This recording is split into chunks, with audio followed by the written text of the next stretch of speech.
जय माता दी साथियों, आए नवरते माता के ऐप सभी को नवदुर्गा की बहुत सारी शुभकामनाएं। माता आपकी हर क्षण रक्षा करे।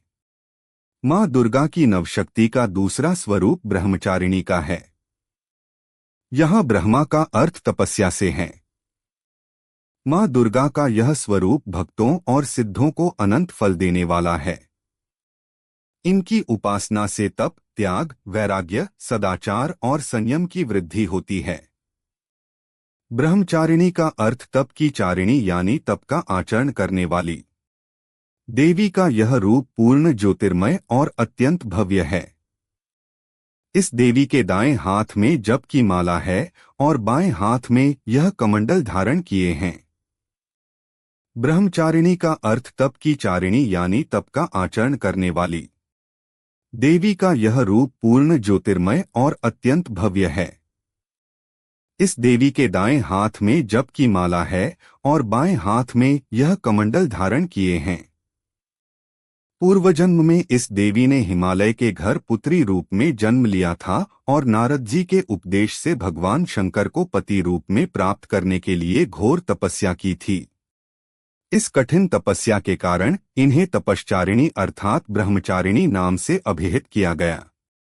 1000 वर्ष तक इन्होंने केवल फल फूल खाकर बिताए और 100 वर्षों तक केवल जमीन पर रहकर शाक पर निर्वाह किया। कुछ दिनों तक कठिन उपवास रखे और खुले आकाश के नीचे वर्षा और धूप के घोर कष्ट सहे। 3000 वर्षों तक टूटे हुए बिल्व पत्र खाए और भगवान शंकर की आराधना करती रहीं। इसके बाद तो उन्होंने सूखे बिल्व पत्र खाना भी छोड़ दिए।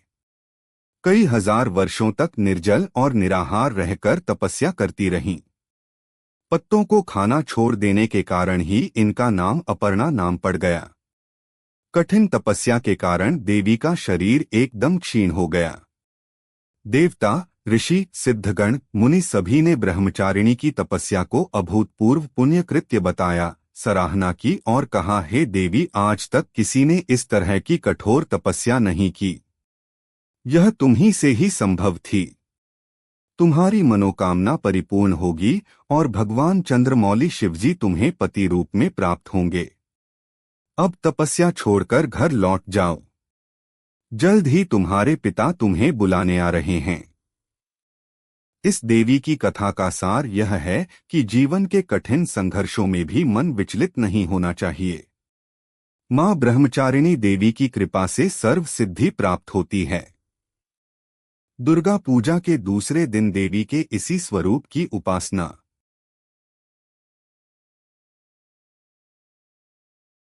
की जाती है।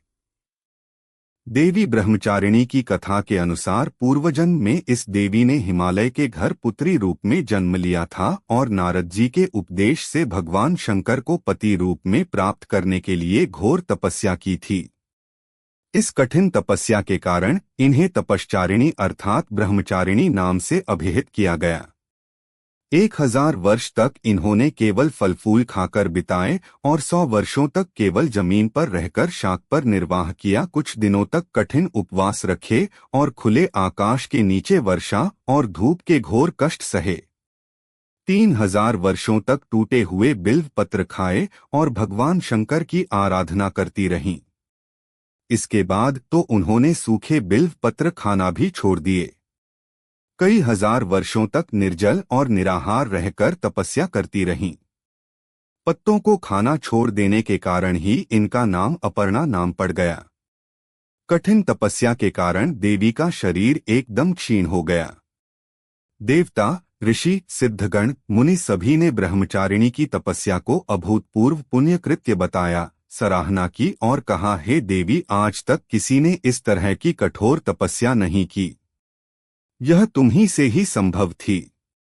तुम्हारी मनोकामना परिपूर्ण होगी और भगवान चंद्रमौली शिवजी तुम्हें पति रूप में प्राप्त होंगे। अब तपस्या छोड़कर घर लौट जाओ। जल्द ही तुम्हारे पिता तुम्हें बुलाने आ रहे हैं। इस देवी की कथा का सार यह है कि जीवन के कठिन संघर्षों में भी मन विचलित नहीं होना चाहिए। मां ब्रह्मचारिणी देवी की कृपा से सर्व सिद्धि प्राप्त होती है। दुर्गा पूजा के दूसरे दिन देवी के इसी स्वरूप की उपासना की जाती है। जोर से बोलो जय माता की। सारे बोलो जय माता की। वीडियो पसंद आई हो तो चैनल को लाइक करें, शेयर करें और सब्सक्राइब करें। धन्यवाद साथियों। कमेंट बॉक्स में लिखे जय माता दी।